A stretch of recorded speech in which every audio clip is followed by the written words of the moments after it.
ഇത് മാസ് മോട്ടോഴ്സിൽ നിന്നാണ് നമ്മളെ ഹീറോൻ്റെ സ്പ്ലെൻഡർ വണ്ടിയുടെ ഫ്രണ്ട് ഫോർക്ക് ഇടിച്ച് ബെൻഡായേക്കണാണ്. അപ്പോൾ നമ്മളത് ലെവൽ ചെയ്യാൻ വേണ്ടിയിട്ട് അഴിച്ചേക്കണുണ്ടോ. അപ്പോൾ ഈ പൈപ്പാണ് നമുക്ക് കൊടുത്ത് ലെവൽ ചെയ്യേണ്ടത്. പക്ഷേ ഉണ്ടല്ലോ നമ്മളിപ്പോൾ അഴിച്ച് ചെക്ക് ചെയ്യുന്ന സമയത്തുണ്ടല്ലോ അതിൻ്റെ ഈ മാർക്ക് ചെയ്തതിൻ്റെ ഭാഗത്തുണ്ടല്ലോ, ഇപ്പോൾ ഈ ബ്ലൂ ഷെയ്ഡിൽ മാർക്ക് ചെയ്തതിൻ്റെ സൈഡിൽ ഒരു ചെറിയ കുത്ത് പോലെയൊക്കെ ഉണ്ടാവും. ഇവിടെ കണ്ടിട്ടൊരു ചെറിയ കുത്ത് കാണാം അതിനകത്ത്.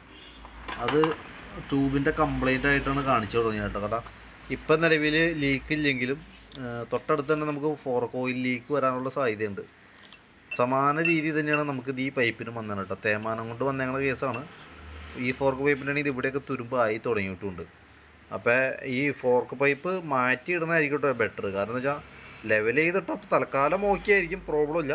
പക്ഷേ ഫോർക്ക് നമ്മുടെ ഇപ്പോഴത്തെ കംപ്ലൈൻ്റൊക്കെ മാറും. അതായത് സൈഡ് വാല്യൂ കാര്യങ്ങളൊക്കെ മാറും ഈ ലെവൽ ചെയ്തിട്ട് ഞാൻ.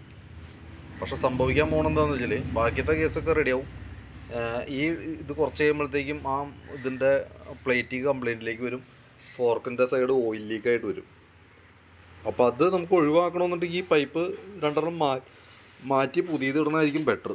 പക്ഷേ ഈ ഐറ്റംസ് നമുക്ക് ലെവൽ ചെയ്തെടുക്കാം. അതായത് ടീ സ്റ്റെമ്മും ഈ ബ്രിഡ്ജ് ടോപ്പും നമുക്ക് എന്തെങ്കിലും ലെവലാക്കി എടുക്കാം കേട്ടോ. കാരണം ഇത് മാറ്റാൻ നിൽക്കണമെന്നില്ല. ഇതും ഏകദേശം ഒരു 1000-1500 അടുത്തങ്ങണ്ട് വരും രണ്ടും കൂടിയിട്ട്. ഇത് ലെവൽ ചെയ്തെടുക്കാം. ഇത് ഒരു പൈപ്പിന് ഏകദേശം 1000 രൂപ അടുത്തുണ്ട്. 1050 രൂപ അങ്ങനെ എന്താണ്ട് വരും ഈ പൈപ്പിന് ഒരെണ്ണത്തിന് കേട്ടോ.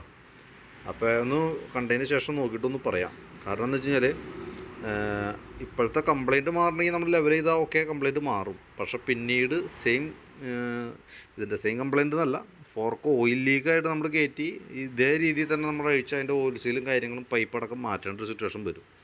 അപ്പോൾ നമുക്ക് ഇത് അഫോർഡ് ചെയ്യാൻ പറ്റുമെന്നുണ്ടെങ്കിൽ ഈ പൈപ്പും കൂടി മാറ്റി സെറ്റ് ചെയ്യണമായിരിക്കും ബെറ്റർ കേട്ടോ. അപ്പോൾ ഞാൻ അതിൻ്റെ ഒരു അഡീഷണൽ എസ്റ്റിമേറ്റ് ആയിട്ട് ഇട്ടേക്കാം. നോക്കിയിട്ടൊന്ന് റിപ്ലൈ ഇടും.